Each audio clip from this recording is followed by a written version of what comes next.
The battle everyone forgot. The battle of Caliph Prime was chaos incarnate. 3 suns burned in the sky as Varelian dreadfleets tore through Alliance lines like blades through cloth. Explosions fractured orbit. Debris rained like metal hail, and screams filled every open channel.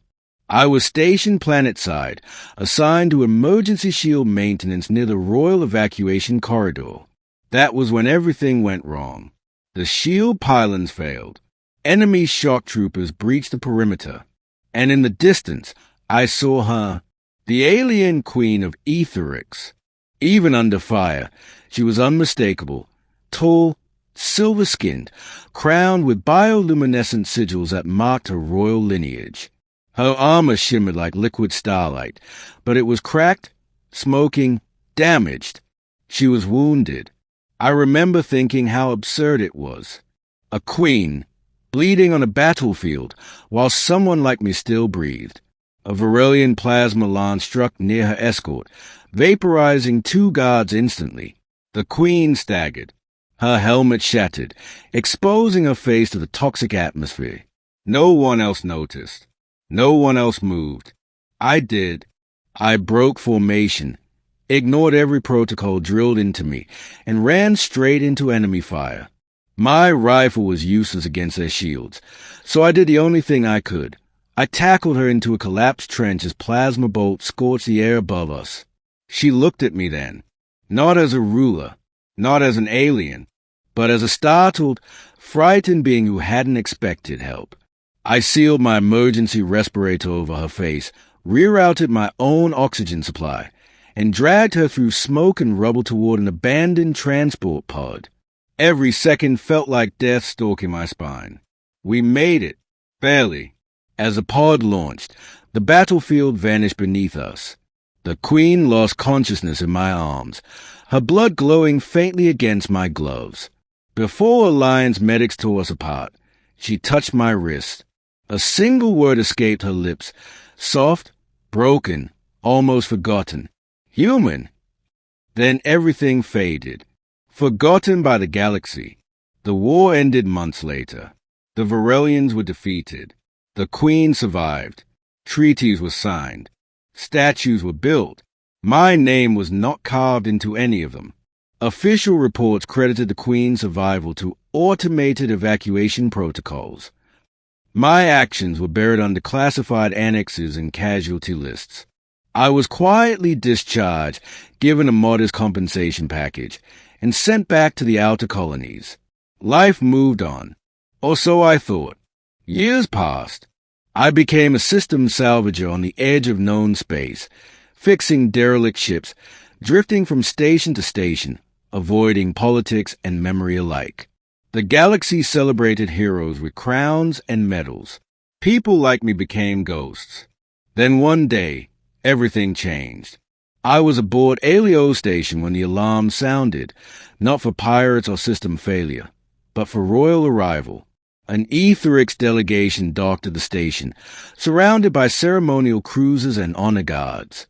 The entire station froze in awe, and at the center of it all, the alien queen. She was no longer wounded. Her presence commanded gravity itself. Her armor was flawless, her crown alive with radiant symbols older than human civilization. I watched from the shadows, telling myself it meant nothing. She didn't remember me. How could she? Years ago, I was just a blooded human in a burning trench. Then she stopped walking. Her eyes, those same luminous eyes, locked onto mine across the concourse. The universe seemed to hold its breath. She stepped forward slowly, ignoring her advisors, her guards, her entire court. And when she spoke, her voice carried through every corridor. Remove his restraints. I hadn't even realized station security had grabbed me. The guards hesitated, then obeyed. The queen stood before me, close enough that I could see the faint scar along her jaw, the one I remembered cleaning with trembling hands. She raised her hand and placed it over her chest. Etherix does not forget a life debt, she said softly. But I did, until now. The truth revealed. They brought me aboard her flagship, not as a prisoner, as an honored guest. In the private chamber of the Queen, surrounded by holographic stars, she finally explained. During the battle, the trauma, blood loss, and emergency stasis had fragmented her memory. Her mind buried those final moments to survive.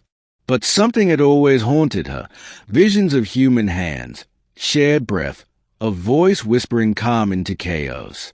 It wasn't until she saw me that the memory returned in full. Every second, every heartbeat. "You saved my life," she said, her voice no longer regal, but raw. "And because I forgot, I have lived in imbalance." I didn't know what to say. I wasn't a hero. I didn't act for glory or reward. I acted because someone needed help. She studied me carefully, as if measuring something far deeper than rank or species. "In Etheric's culture," she continued, "to save a monarch in battle is not merely an act of courage. It is a bond. A bond." The words settled heavily in the air. "You were erased from history," she said, anger flickering beneath her calm. "That will be corrected. A debt repaid. The galaxy learned my name within a standard week.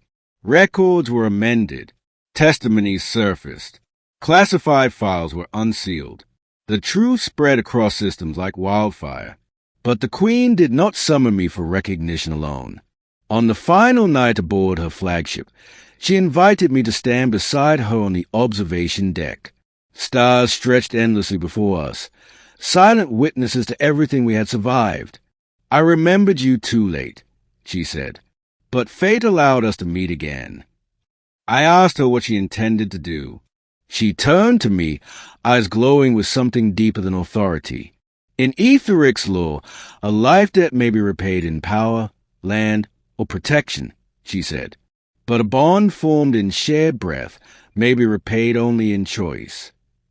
She offered me a place, not as a servant, not as a symbol, but as something entirely new, an ambassador between species, a bridge forged in war, a reminder that even the smallest life can change the course of empires.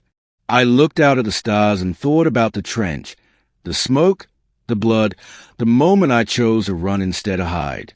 "I didn't save you to be remembered," I said quietly. She smiled, truly smiled, for the first time since I'd known her.